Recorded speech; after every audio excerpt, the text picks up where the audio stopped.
ikkita tug'ib bersa, ikkitadan tug'ib bersa 10 ta qo'ydan 10 million foyda qilasizlar. Firdavsiga qo'y biznesida tez foydaga chiqish uchun nima qilish kerak? Bir xil mijozlarimiz yozishyapti, 1.5 ming pulim bor. Qanaqa qo'y olsam tezroq foydaga chiqaman deyishyapti. Shu savolga nima deysiz? Xo'p, Abdullo, bu savolga 10 yildan o'sha tajribamdan kelib chiqib javob beraman. Xohlasa, sog'lu bo'g'oz qo'y.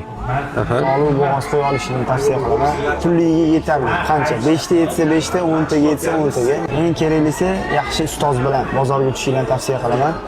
Ustoz nimaga kerak desam, qo'yni qachon tug'ishini yelinidan bilishadi eski ustozlarimiz.